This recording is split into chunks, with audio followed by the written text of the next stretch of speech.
हम अपनी चीजों को डिस्प्ले कैसे करेंगे, अपने डेजर्ट्स को कैसे वहां डिस्प्ले करेंगे। कि 5 to 10,000 सिर्फ रेंट रहता है स्टॉल लगाने का, बाकी एक्सपेंसेस अलग होते हैं, तो मोस्टली वो हमारे खुद की जेब से ही जाते हैं। सो एग्जीबिशन में स्टॉल लगाने का मतलब ये बिल्कुल भी नहीं होता है कि वहां से आप बहुत सारा प्रॉफिट अर्न करके आएंगे। छोटे छोटे नेम टैग्स बनाएं एंड अपने हर आइटम के आगे अलग अलग टैग्स लगाएं। जब मैंने अपना बेकरी का स्टॉल एग्जीबिशन में लगाया था तो एक बहुत इंपॉर्टेंट चीज थी जो हम ले जाना भूल गए थे। हमने क्या किया था, जो भी कस्टमर्स हमारे स्टॉल पे आए थे जिन्होंने कुछ भी परचेज किया था, हमने उनका contact number along with their name एक स्लिप पे लिखवा के उस लकी ड्रॉ में बॉक्स में रखवा।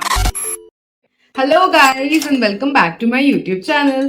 तो चाहे आप नए होम बेकर हो या पुराने, अगर आपने आज तक कभी एग्जीबिशन में स्टॉल नहीं लगाया है या फिर लगा भी लिया है लेकिन आप कभी प्लानिंग अच्छे से नहीं कर पाते हैं या आपको समझ ही नहीं आता है कि क्या सामान ले जाना है, क्या नहीं, क्या क्या रखना है मेन्यू में और किस चीज में इन्वेस्ट करना चाहिए या नहीं, तो आप बिल्कुल सही जगह पे हैं, क्योंकि आज की वीडियो में मैं कवर करने वाली हूँ एग्जीबिशन में बेकरी स्टॉल लगाने के लिए 10 मोस्ट इंपॉर्टेंट चीजें। चाहे वो सामान हो या फिर क्या क्या चीजें आपको ध्यान रखनी है, आपको कैसे मेन्यू प्लानिंग करनी है, वो सब कुछ मैं बताऊंगी आज की वीडियो में। तो सबसे पहले स्टार्ट करते हैं with the very first point कि आपको एग्जीबिशन में स्टॉल लगाना क्यों है। सो एग्जीबिशन में स्टॉल लगाने का मतलब ये बिल्कुल भी नहीं होता है कि वहां से आप बहुत सारा प्रॉफिट अर्न करके आएंगे। नहीं, वो आपका लक है कि आप अच्छा प्रॉफिट भी अर्न कर रहे हैं, लेकिन एग्जीबिशन का first and the main motive होना चाहिए सिर्फ और सिर्फ अपनी ब्रांड को लोगों तक पहुंचाना, अपने बिजनेस का प्रमोशन करना एंड वहां से क्लाइंट्स बनाना। तो आपको मौका मिलता है कि आप अपनी सिटी के हजारों लोगों से एक साथ मिल सके, उन्हें अपनी चीजें खिला सके, अपने बिजनेस के बारे में बता सके और उनके साथ अपना कॉन्टैक्ट शेयर कर सके।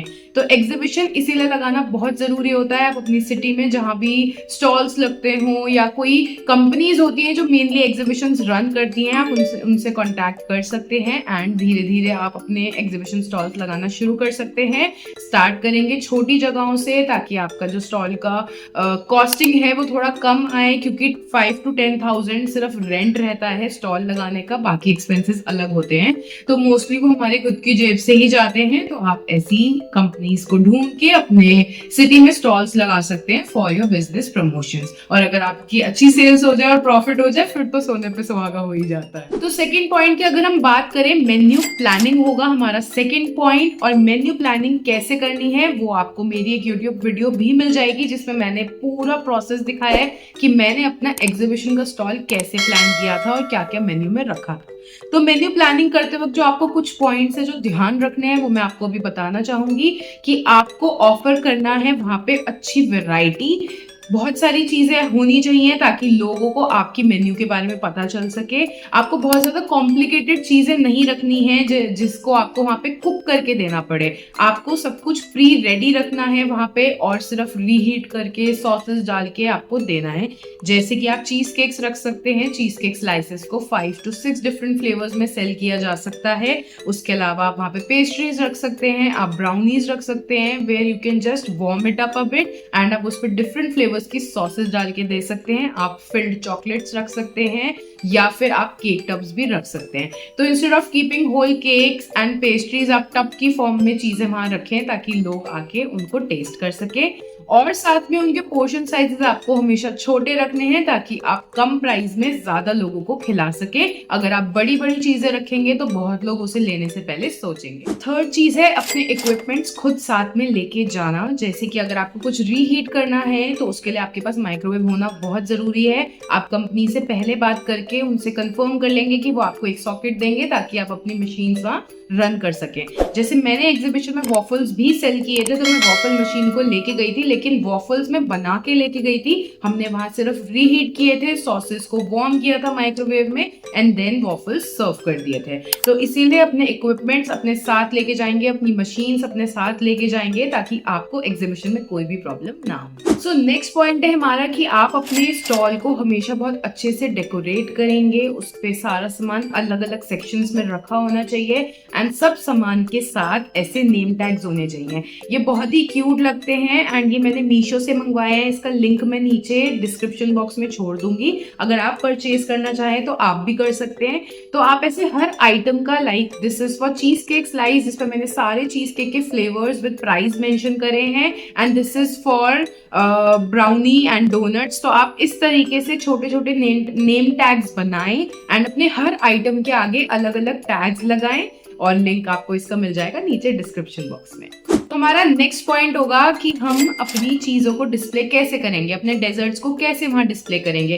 क्योंकि एग्जीबिशन में सब कुछ ओपन होता है, तो आपको ध्यान रखना है कि आप चीजें ऐसी यूज करें जो कवर करी जा सके। अब मैं आपको पहले दिखाना चाहूंगी कि हाँ, मेरे एग्जीबिशन में मैंने कैसे सामान डिस्प्ले किया था। डिफरेंट वुडन स्टैंड्स मैंने यूज किए थे फॉर कुकीज के jars, then cheese cake slices. ये लिड के साथ आता है तो ये कवर भी हो सकता है, और उसके अलावा आप देख सकते हैं बहुत सारी चीजें मैंने डिस्पोजेबल बॉक्सेस में विद लिड कवर करके रखी थी ऑन डिस्प्ले। क्योंकि मेरा ये फर्स्ट एग्जीबिशन था एंड मुझे नहीं पता है कि मैं आगे और कितने लगाने वाली हूँ, तो मैं बहुत ज्यादा इन्वेस्ट नहीं करना चाहती थी, तो मैंने 3 to 4 यहाँ पे चीजें ली थी फॉर डिस्प्ले। जो नेक्स्ट पॉइंट हमारा आता है वो है कि हमें अपनी ब्रांड को वहां पे बहुत अच्छे से दिखाना है। अब उसके लिए आप 2 टाइप के बैनर्स कर सकते हैं अरेंज। 1, एक फोल्डिंग बैनर आता है जो खुल के स्ट्रेट खड़ा हो जाता है एट अ पर्टिकुलर प्लेस, या तो आप उसमें इन्वेस्ट कर सकते हैं, या फिर एक बड़ा बैनर जो आपके पूरे बैकग्राउंड पे लग जाए और आपकी ब्रांड को दूर दूर से दिखाए कि ये आपकी ब्रांड का स्टॉल है। और एगलेस, तो क्योंकि हमारा बेकरी है कंप्लीटली एगलेस, तो एगलेस हमने उसमें बहुत अच्छे से हाईलाइट किया था। और कुछ चीजें जो हमारी मेन है वो भी आप देख सकते हैं बैनर पे, कि इस तरीके से आप अपने बिजनेस की स्पेशलिटी को दूर से हाईलाइट कर सकते हैं, लोगों को अट्रैक्ट कर सकते हैं टूवर्ड्स योर स्टॉल। नहीं तो आप नीचे टेबल पे भी लगा सकते हैं फ्रंट में, या फिर आप एक साइड में सिंगल फोल्डिंग बैनर भी प्रिंट करा सकते हैं।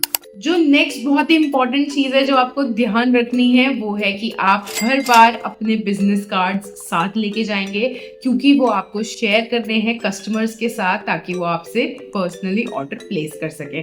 उसके साथ साथ आपको ध्यान रखना है कि जो भी आप मेन्यू सर्व करते हैं, not only in the exhibition but as a business, वो प्रिंटेड फॉर्म में with prices and flavour options आपके काउंटर पे अवेलेबल होनी चाहिए। अगर आपसे कोई कस्टमर पूछता है कि आप जो यहाँ पे सर्व कर रहे हैं उसके अलावा बिजनेस में क्या क्या सेल करते हैं, तो उसके लिए अगर आपकी menu with flavour options and price list वहां मेंशन होगी, तो आप डायरेक्टली उनको वो हैंड ओवर कर सकते हैं एंड वहां पे कस्टमर उस मेन्यू को चेकआउट कर सकते हैं। This saves a lot of time, क्योंकि एग्जीबिशन में बहुत सारे लोग होते हैं एक साथ स्टॉल पे, आपको सबसे बात करनी होती है।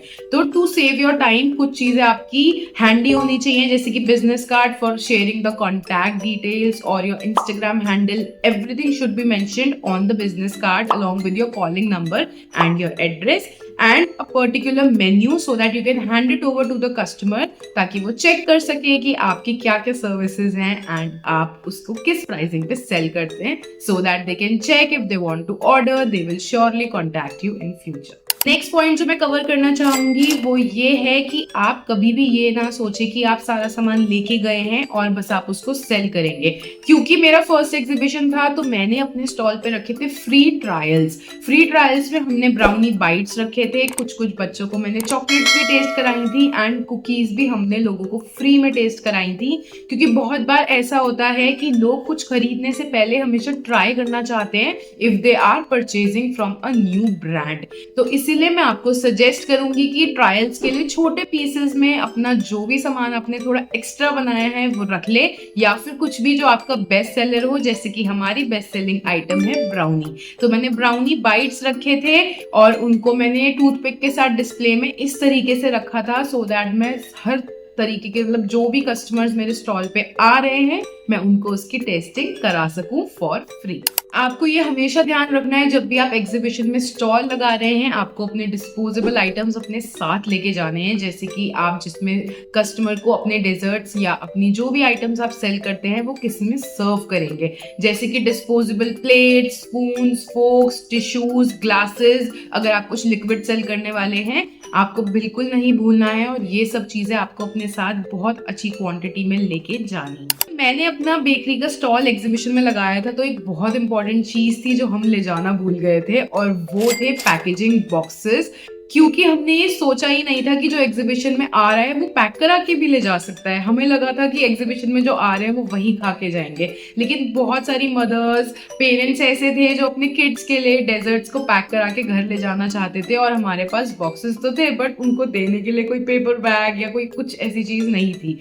तो ये चीज आप हमेशा ध्यान रखें, अगर आप एग्जीबिशन में जा रहे हैं स्टॉल लगाने, तो सिर्फ सर्विंग डिस्पोजेबल्स नहीं, आपके पास पैकेजिंग मटेरियल भी होना चाहिए ऑफ डिफरेंट साइजेस, जिसमें आप 1 पीस 4 पीस आप पैक कर सके, और साथ में कोई क्लॉथ या फिर पेपर बैग्स जो भी आप अपने बिजनेस के लिए यूज करते हैं, ताकि आप उनको वो पैक करके अच्छे से दे सकें। And the last and the most important point is, आपको अपने स्टॉल पे कुछ ना कुछ यूनिक करना होगा। जैसे कि हमने किया था लकी ड्रॉ का बॉक्स रखने से हमने क्या किया था, जो भी कस्टमर्स हमारे स्टॉल पे आए थे जिन्होंने कुछ भी परचेज किया था, हमने उनका contact number along with their name एक स्लिप पे लिखवा के उस लकी ड्रॉ में बॉक्स में रखवा दिए थे, जिसके लिए हमने अनाउंस किया था कि हम इवनिंग में 3 विनर्स अनाउंस करने वाले हैं विद इन द पीपल जो पार्टिसिपेट करा है जिन्होंने लकी ड्रॉ में। ठीक है, इससे हमारे पास हमारे सारे कस्टमर्स के कॉन्टैक्ट लिस्ट आ गए थे, सबके बीच में क्रेज बना हुआ था कि हमने यहाँ से परचेज किया है, पार्टिसिपेट किया है, तो क्या हम जीतेंगे। बहुत सारे बच्चे ऐसे थे जो बार बार हमारे पास हमारे स्टॉल पे आ रहे थे और हमसे पूछ रहे थे कि क्या दीदी अभी तक विनर अनाउंस हुए या नहीं। कुछ लोगों ने तो एंड तक, जब तक कि एग्जीबिशन खत्म नहीं हुआ था तब तक वेट भी किया था टू अनाउंस द विनर्स। तो आप ऐसी कुछ यूनिक चीजें अपने स्टॉल पे कर सकते हैं फॉर पीपल, ताकि उनको वो अट्रैक्टिव लगे, वो उसके साथ एंगेज करें और एक क्रेज बना रहे। तो ये एक छोटी सी टिप थी मेरी साइड से फॉर फ्री। तो अगर आप भी एग्जीबिशन में नेक्स्ट टाइम स्टॉल लगाएंगे तो ये वीडियो आपके बहुत काम आएगी। अगर इसके अलावा मैं कोई इंपॉर्टेंट पॉइंट ऐसा है जो मैं मेंशन करना भूल गई हूँ तो जरूर कमेंट में बताएं, ताकि मेरे साथ साथ बाकी सब भी उस पॉइंट को सीख सके। तो आज की वीडियो में बस इतना ही था। अगेन हम मिलेंगे हमारी नेक्स्ट वीडियो में। अब वो देखते हैं कि क्या होगी, या तो कोई व्लॉग या कोई रेसिपी या कोई केक मेकिंग वीडियो या फिर मेरा वेडिंग प्रिपरेशन का व्लॉग। तो तब तक के लिए मेरे चैनल को लाइक कर लें, सब्सक्राइब कर लें और कमेंट करना बिल्कुल ना भूलें। अब हम मिलेंगे नेक्स्ट व्लॉग में। Bye guys and have a nice day.